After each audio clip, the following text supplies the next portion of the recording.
دیا voice channel کے پیارے ناظرین، السلام علیکم۔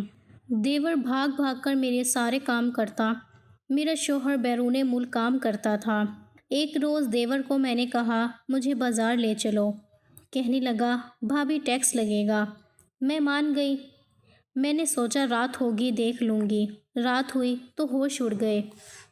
دیور کمرے میں آ گیا اور کہنے لگا میرا نام خدیجہ ہے، میں ایک متوسط گھرانے سے تعلق رکھتی ہوں۔ میں اپنے اماں ابا کی اکلوتی بیٹی ہوں۔ مجھے پڑھنے لکھنے کا بہت شوق تھا۔ BA مکمل کرنے کے بعد میرے ماں باپ کو میری شادی کی فکر ستانے لگی۔ اس لیے ایک پڑوس والی آنٹی نے ایک رشتہ دکھایا۔ لڑکا پہلے بیرون ملک رہتا تھا لیکن اب اپنے بھائی کے ساتھ ہوتا تھا۔ میرے ماں باپ کو رشتہ سمجھ آ گیا تو انہوں نے میری شادی کر دی۔ میری شادی کو ابھی 1 مہینہ ہی ہوا تھا لیکن اس دوران میں نے جو بھی چیزیں اپنے شوہر سے مانگی وہ ہمیشہ یہ کہتا کہ اپنے بھائی سے پوچھ کر لاتا ہوں یا بھائی سے پیسے لیتا ہوں۔ ہر چیز میں میرے شوہر اپنے چھوٹے بھائی کی اجازت لیتے تھے۔ شعیب اور نعمان دونوں بھائی تھے۔ نعمان چھوٹا تھا جبکہ شعیب بڑے تھے۔ نعمان نے ابھی تک شادی نہیں کی تھی۔ ایک دن میں نے اپنے شوہر سے پوچھا کہ تمہارے بھائی نے شادی کیوں نہیں کی؟ تب انہوں نے جواب دیا اب تک مجھے بھی اس کی وجہ سمجھ میں نہیں آئی۔ اس کو شادی کرنے کی خواہش نہیں تھی، اسی لیے ماں نے میری شادی کروا دی۔ اب اس کی عمر 35 سال ہو چکی ہے۔ دھیرے دھیرے مجھے سمجھ میں آنے لگا تھا کہ میرے سسرال کی پوری جائیداد دیور کی ہی ہے۔ انہوں نے خود اپنی کمپنی قائم کی تھی اور میرا شوہر اس کمپنی میں کام کرتا تھا، کیونکہ پہلے تو وہ بیرون ملک رہتا تھا لیکن بعد میں پتہ چلا وہ وہاں کمانے نہیں بلکہ عیاشی کرنے گیا تھا۔ بہرحال پاکستان آ کر میری ساس نے ان کی شادی مجھ سے کر دی۔ اب ان کے پاس کچھ نہیں تھا تو وہ اپنے چھوٹے بھائی کی کمپنی میں کام کرتے تھے۔ سیدھے الفاظ میں کہیں تو وہ اپنے بھائی کی کمپنی سنبھالتا تھا۔ ہمارے رہنے کے لیے گھر بھی دیور نے ہی بنوایا تھا۔ گھر میں دونوں بھائی ساتھ رہتے تھے۔ میری ساس کہتی تھی کہ اب تم گھر میں آ گئی ہو تو تمہارے اور شعیب کو آپس میں دیکھنے کے بعد شاید تمہارے دیور کا بھی شادی کرنے کا دل ہو جائے۔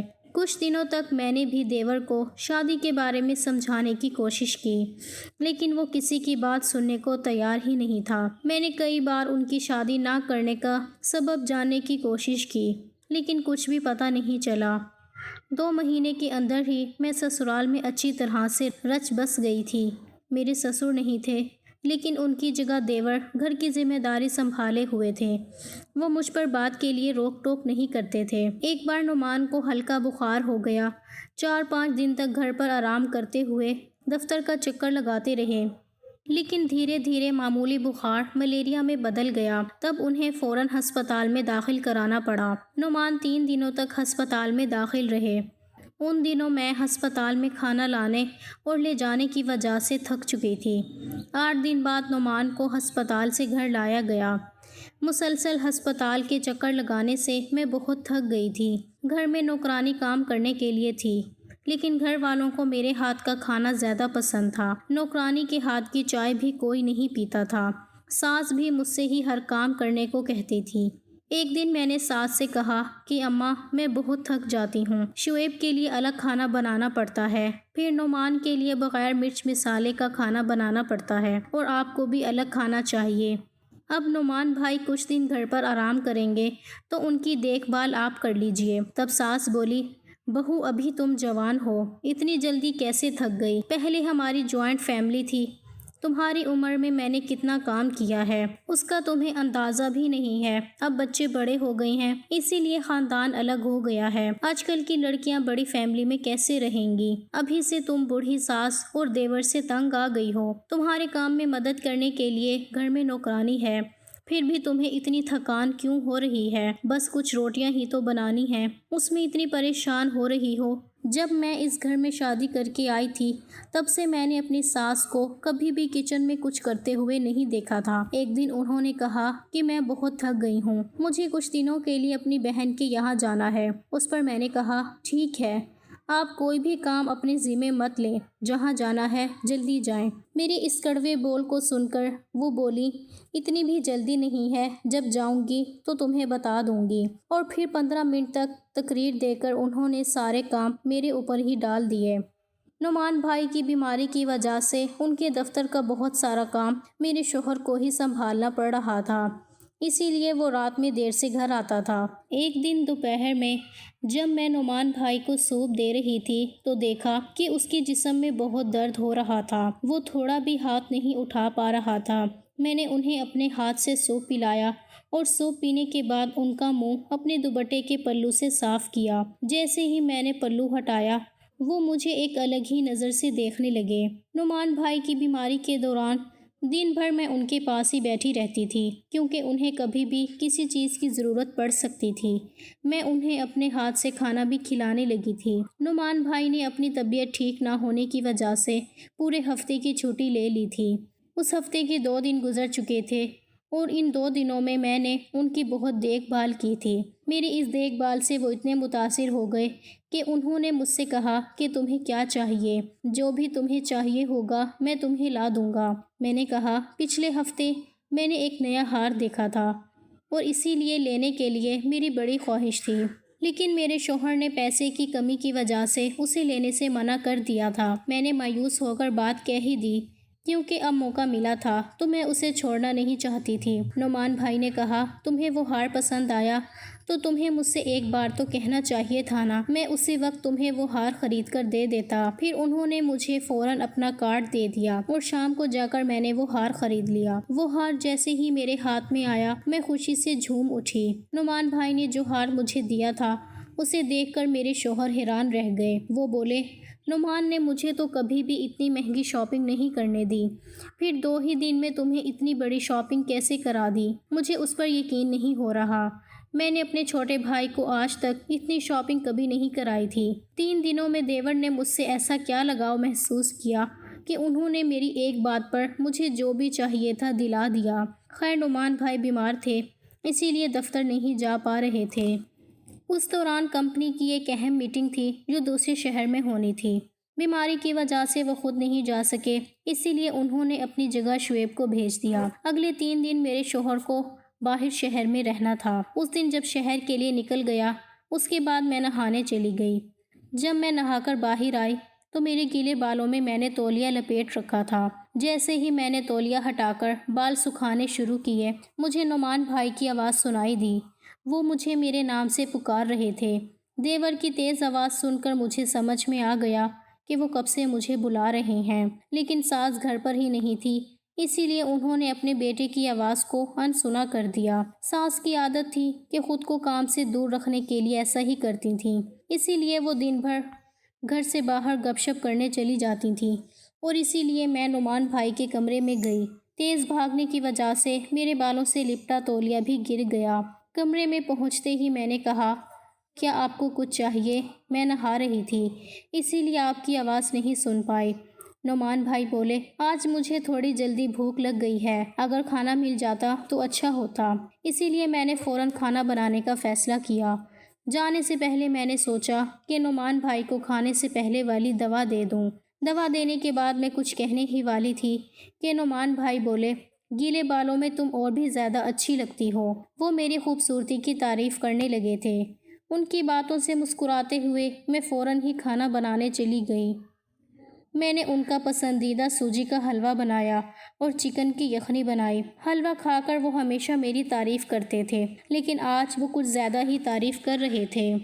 نعمان بھائی کہنے لگے میری بیوی بھی تمہاری جیسی ہونی چاہیے۔ ان کی بات سن کر مجھے خوشی ہوئی کیونکہ مجھے لگا کہ وہ شادی کے لیے تیار ہو رہے ہیں۔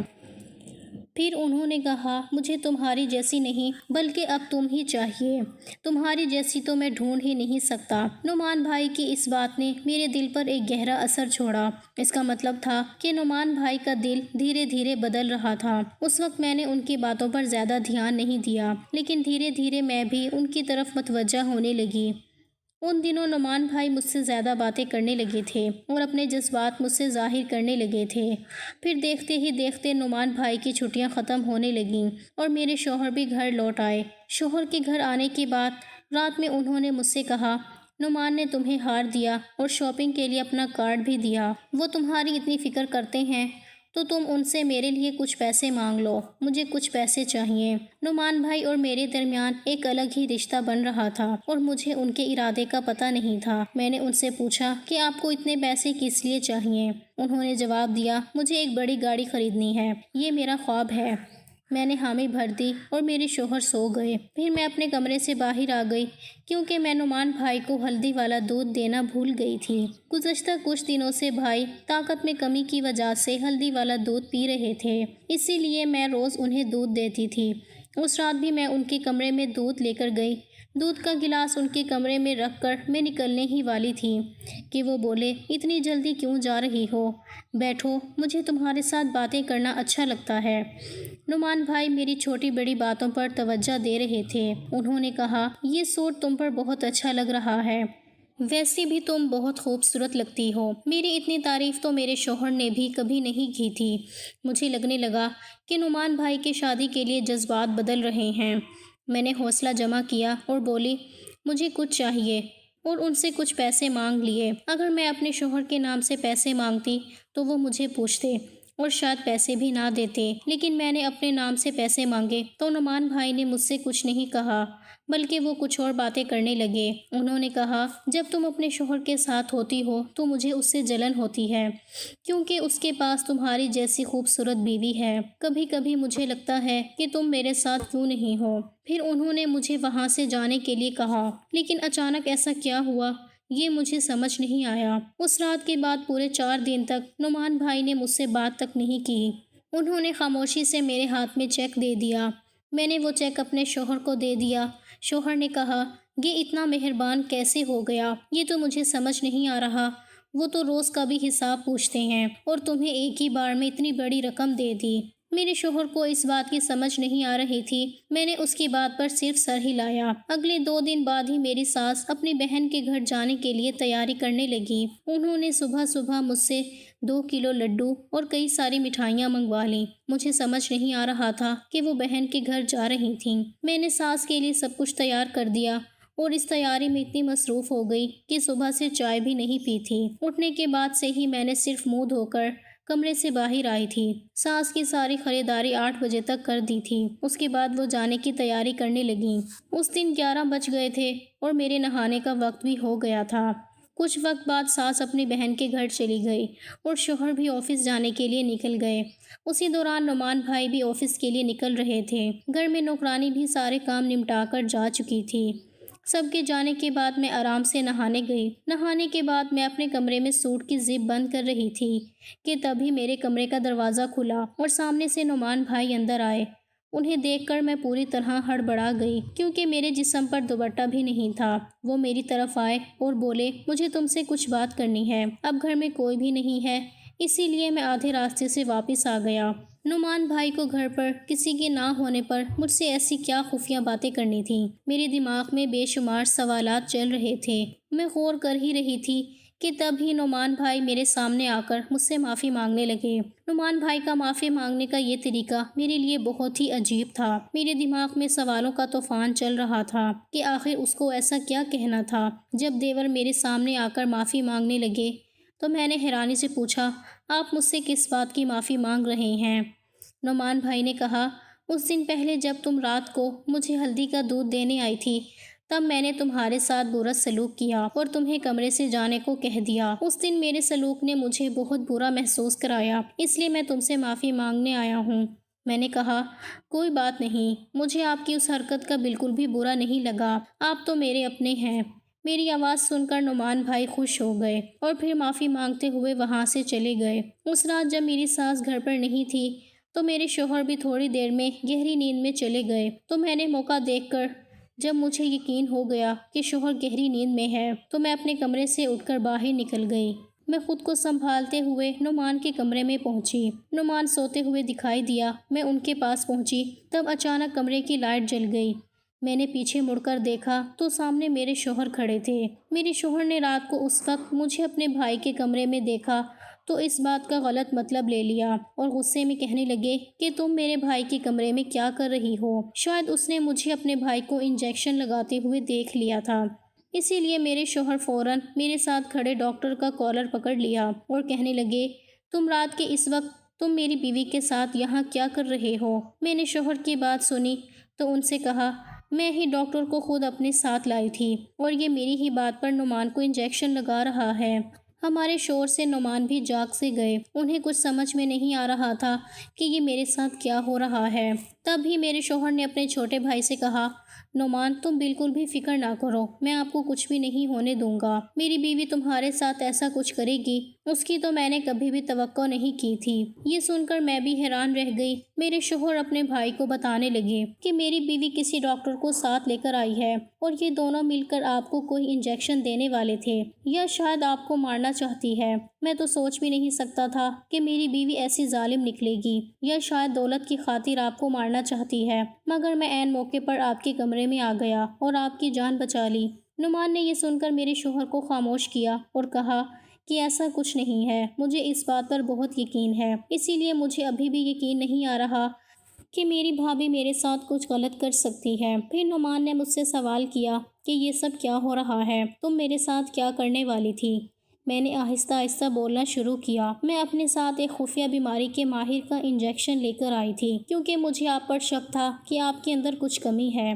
آپ 35 سال کے ہو گئے ہیں اور آپ کے پاس اتنی دولت ہے، پھر بھی آپ نے شادی کیوں نہیں کی؟ مجھے اس کی جانچ کرنی تھی، اسی لیے آج میں ڈاکٹر کو لے کر آئی تھی۔ ڈاکٹر آپ کو بے ہوشی کا انجیکشن دے رہے تھے تاکہ وہ اچھی طرح جانچ کر سکیں اور آپ کو پتہ نہ چلے۔ میری بات سن کر وہ بولے، تمہیں کس نے بتایا کہ میرے اندر کوئی کمی ہے؟ تم نے ایسا کیوں سوچا؟ میں نے جواب دیا، آپ 35 سال کے ہو چکے ہیں مگر آپ نے ابھی تک شادی نہیں کی، اسی لیے مجھے آپ کی صحت پر شک ہونے لگا تھا۔ میں سچائی جاننا چاہتی تھی کہ کیا آپ کے اندر واقعی کوئی کمی ہے یا شادی نہ کرنے کا کوئی اور سبب ہے۔